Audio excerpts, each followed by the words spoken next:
اللهم صل وسلم وبارك على سيدنا محمد وعلى آله وأصحابه أجمعين. ازيكم يا حبايبي؟ عاملين ايه؟ يا رب تكونوا بخير.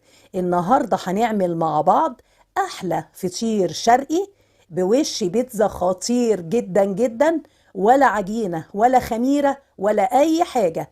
لو أول مرة تشوفوني، أنا الشيف ماجي.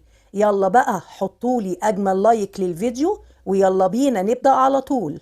في البداية هنحضر خلطة التوريقة مع بعض، ودي عبارة عن كوباية لبن دافية، نص معلقة صغيرة ملح، نص معلقة صغيرة فلفل اسود، معلقة صغيرة بيكنج باودر، معلقة صغيرة سمنة بلدي. نقلب كله مع بعض كويس جدا جدا، وبكده خلطة التوريقة جاهزة معانا.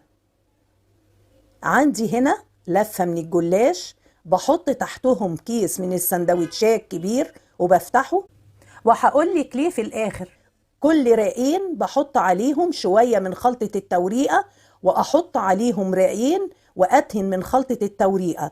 طبعا هفضل أعمل الموضوع ده لحد ما أخلص نص لفة الجلاش.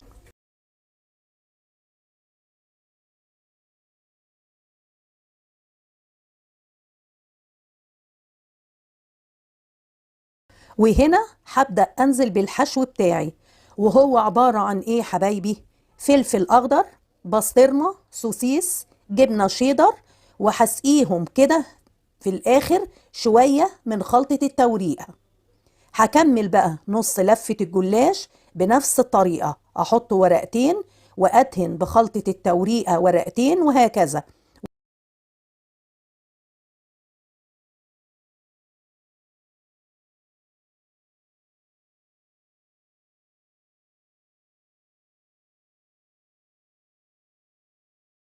ودلوقتي بعد لما خلصنا الفطيرة هنبدأ بقى نلمها بالكيس البلاستيك بتاعي زي ما انتوا شايفين.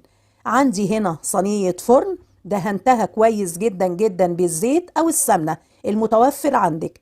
هبدأ انزل فيها بالفطيرة بتاعتي. بعد كده في طبق صغير هكسر بيضاية واحدة، وهحط عليها ملح وفلفل وهقلبهم.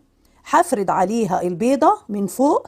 بعد كده هحط طماطم وفلفل أخضر وبسطرمة وجبنة شيدر وموتزاريلا. هدخل الفطيرة بقى بتاعتي الفرن على درجة حرارة 180، هتاخد حوالي ربع ساعة من تحت، وبعد كده هنفتح عليها الشواية تاخد لون ذهبي جميل.